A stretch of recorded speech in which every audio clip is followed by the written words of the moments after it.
fik jangkaan. Fik jangkaan ni Hanafi selalu buat. Kalau macam ni apa jadi? Kalau macam ni apa hukum? Hambali jarang. Imam Malik pun tak suka. Kalau orang tanya kalau ni, sampai Imam Malik pun tanya, "Kau ni orang Iraq ah?" Sebab Hanafi di Iraq. "Kau ni orang Iraq ah?" Dia tak suka. Kalau belum berlaku jangan tanya. Dah berlaku baru tanya. Dia tak apa suka masalah iftiradi. Masalah jangkaan yang belum berlaku. Okey? Baik. Kemudian yang keempat, Hambali juga fik taisir. Ada juga beberapa pandangan mazhab Hambali yang agak mudah dan ringan. Sebab kita jangan salah faham tuan-tuan. Sebab kadang-kadang ada orang dia fikir Hambali ni nampak macam keras, ketat, garang. Sebab dia tengok orang Saudi garang. Saudi tu Hambali ya. Tak semestinya. Kerana ada beberapa pandangan dalam mazhab Hambali yang ringan. Contohnya macam najis dan kencing haiwan. Tai dan kencing haiwan. Hambali dia kata kalau haiwan tu daging dia halal untuk kita makan, maka tai dia dengan air kencing dia tak najis. Sebab tu kita tengok relax je orang-orang yang dekat Mekah kan. Terpijak tai burung bati dekat Masjidil Haram tu, lepas tu dia pergi solat. Dia sedar kaki dia tai. Tapi dia solat. Kerana dia menganggap itu bukan najis. Yang najis ni bila mana kita terpijak ataupun terkena air kencing. Terkena air kencing haiwan yang daging dia haram untuk kita makan.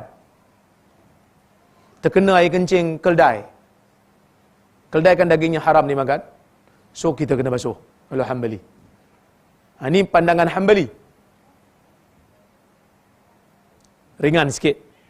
Begitu juga sentuhan suami isteri dan sentuhan lelaki kepada perempuan yang bukan mahram dia, sama ada isteri dia ataupun mana-mana perempuan lain tersentuh. Kan? Kita buat tawaf, kalau ikut Syafi'i batal. Sengaja ke tak sengaja ke batal.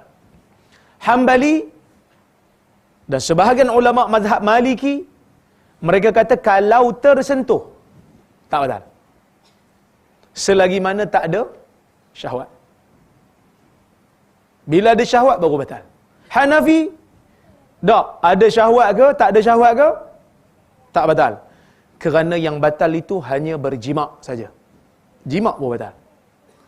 So Hambali agak pertengahan lah. Dia tak macam Hanafi, dia tak macam Syafi'i. Syafi'i agak sedikit ketat lah masalah ni. Hambali dia kata kalau tak ada syahwat tak batal. Macam mana nak tahu ada syahwat tak ada syahwat?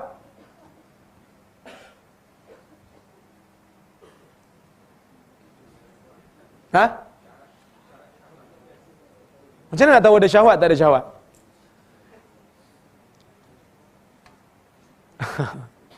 Dia pegang dengan talazzus dan pegang biasa-biasa. Pegang talazzus ni tahu pegang talazzus? Berlazat-lazatan. Dia pegang tu dengan penuh nafsu, perasaan. Pegang. Macam kita syok pegang. Tapi kalau pegang tu pegang rahmat. Bedah, tolong ambil kunci. Abang nak pergi masjid, kita dah duduk kan. Dia pun pergi ambil kunci, dia bagi kat kita tersentuh. Sikit sentuh. Ada syahwat tak? Terus terduduk. Pasal apa Haji? Tak jadi pergi masjid lah. Yang tu kena ambil uduk balik lah. Tapi kalau tersentuh sikit, Abang Haji pun tak ada apa, relax ya. Okey, tak batal. Itu Hambali dan Maliki. Kerana dalil itu berbeza. Sebab Quran kata lamastumun nisa, saling sentuh menyentuh wanita. Syafi'i dia kata sentuhlah, sentuh batal lah. Hambali kata tak, saling sentuh menyentuh tu pegang lazat lah. Sebab kita sentuh dia, dia sentuh kita balik. So ada lazat di situ. Hanafi kata tak, saling sentuh menyentuh tu bahasa kiasan. Dia sebenarnya jima'. Kan tengok perbezaan pandangan tu kan. Tapi saya nak sebut jugalah, itu kalau suami isteri lah pegang tu okey lah, tapi jangan pegang orang lain lah.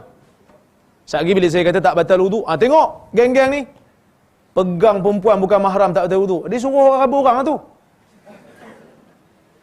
No. Pegang perempuan yang bukan mahram, bukan isteri ni dosa. Haram. Tapi tak semestinya batal wuduk. Boleh faham? Mencuri boleh tak boleh? Tak boleh kan? Batal wuduk tak mencuri? Bila ustaz, orang tanya, Ustaz, mencuri batal wuduk Ustaz? Mana batal wuduk? Tak termasuk dalam senarai batal wuduk. Oh, maksudnya mencuri boleh lah? Tak.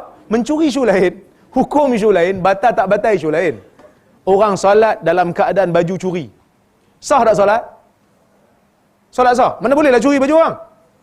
Tak lah, isu lain, isu beza. So kita kena faham benda tu. Dan walaupun mazhab Hanbali dia kata kalau ada lazat tu batal, ada syahwat, tapi dia kata yang bersyahwat je lah batal. Yang tak ada syahwat, tak batal lah. Yang disentuh tu kalau tak ada syahwat, tak batal lah. Yang bersyahwat saja batal. Okey? Baik. Dan yang kelima, pintu ijtihad di akhir zaman masih terbuka. Ini mazhab Hanbali. Pada kurun ke-8 Hijrah, orang fuqaha dah mula bincang. Bab ijtihad ni boleh tak ditutup? Sebab dah tak ada orang dah yang boleh mengisi pintu ijtihad ni. Dah tak ada dah orang yang hebat macam Imam Malik, Abu Hanifah, Imam Syafi'i, Imam Ahmad. So kurun ke-8 dah mula bincang. Boleh ke tak tutup pintu ijtihad? Hanbali kata pintu ijtihad tidak tertutup. Walaupun sebahagian ulama mazhab Syafi'i kata sudah tertutup. So sebab tu kita tengok banyak golongan mujaddid di kurun ke-8 mereka bermazhab Hanbali. Banyak jugalah. Ibn Taymiyah, Ibn Qayyim, Ibn Rajab Al-Hanbali, Ibn Abdul Hadi. Kerana mereka menganggap mereka boleh berijtihad. Baik, adakah Malaysia memakai pandangan Hanbali? Yang tuan-tuan duk syok dengan Syafi'i tu, tuan-tuan ada ambil mazhab Hanbali sikit. Ada sikit lah ambil. Sebab tu jangan kecam orang lain. Kecam diri sendiri. Kalau nak taksub mazhab sangat, kecam diri sendiri dulu. Yang pertama, isu wudu ketika tawaf haji dan umrah. Yang ni orang yang pergi kursus haji, dah diajar siap-siap. Kalau tak ada syahwat, tak batal. Tapi saya kira sebahagian ambil Hanbali, sebahagian ambil Hanafi. Ada syahwat pun tak batal. Kita ambil Hanafi. Jimak baru batal. So kalau tawaf setakat sentuh tu, tak ada. Tak batal. Jual beli mu'atah. Jual beli mu'atah ni jual beli tak sebut saya beli, saya jual. Tuan-tuan pergi dekat, nanti tengok Maidin besar kan? Pergi kat Maidin beli barang, letak barang atas kaunter, dia pun scan. Tuan-tuan bayar duit. Sepatah tak sebut saya beli. Dia pun sepatah tak sebut saya jual. Baru datang Malaysia daripada Bangla. Mana nak tahu nak sebut saya jual kan? Baru belajar bahasa Melayu. Sikit-sikit. Imam Syafi'i mengatakan tidak sah. Mesti sebut saya beli, saya jual. Hanbali kata sah. Sebahagian ulama mazhab Syafi'i bersetuju dengan pandangan mazhab Hanbali ni. Sah. So kita ambil lah mazhab Hanbali ni. Sikit. Kan? Jual beli urbun. Tahu urbun? Cengkeram tu, cengkeram. Bayar cengkeram. Bayar deposit. Beli rumah, dia minta 1,000 dulu booking kan. Kita jalan dekat pasar raya, kita tengok ada satu promotor. Ni rumah baru nak buat. So kita pun tengok cantik. Dia kata kalau tuan berkenan, kita booking dulu. Berapa kena bayar? 1,000. Dia buka bil. Dia bagi kita resit. Duit booking 1,000. Kalau jadi 1,000 sebahagian daripada harga. Kalau tak jadi 1,000 jadi apa? Ben. Ikut mazhab apa ni? Hanbali. Kalau Syafi'i haram. Kerana makan harta orang tanpa hak. Apa hak dia nak ambil 1,000? Tapi Hanbali dia guna riwayat daripada Umar, Yang mana Omar nak beli tanah buat penjara. Dia janji kat tuan tanah. Yang hantar wakil, bagi sebahagian daripada dirham. Kalau jadi ni sebahagian pada harga. Kalau tak jadi, kau ambil lah.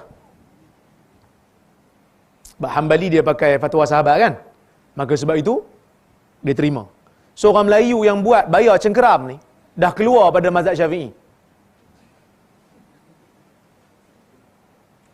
Cuma sedar dengan tak sedar. Yang marah-marah dalam video tu pun buat benda sama juga.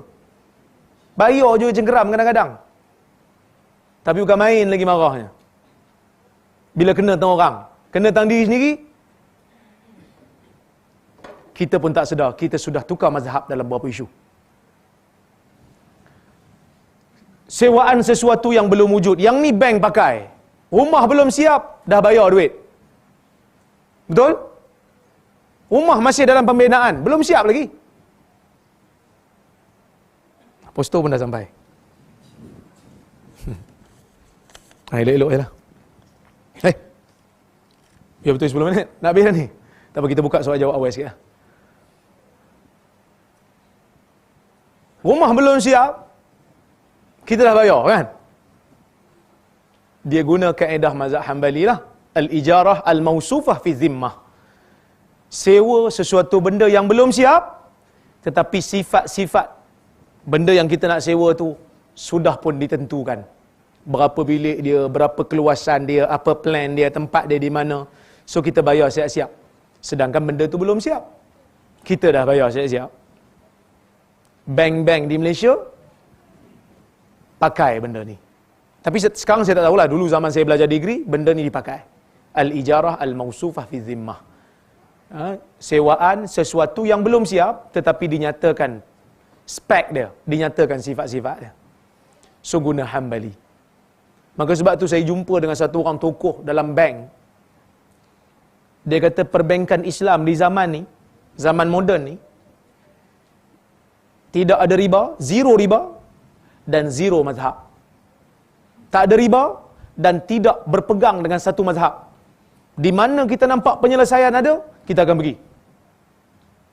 Tak kira lah Maliki ke, Hambali ke, Syafi'i. Kalau ada penyelesaian dalam satu mazhab tu, kita akan pergi. Kerana nak menyelamatkan umat daripada riba. Dan nak memudahkan urusan orang berurusan dengan bank. So kalau kita nak pegang dengan yang muktamad dalam mazhab Syafi'i, maka Islam akan jadi sempit sikit lah. Akan jadi sukar dan susah untuk orang nak beli rumah. Terutamanya yang melibatkan bank-bank Islam ni. Okey? Wallahu subhanahu wa ta'ala. Alif Lam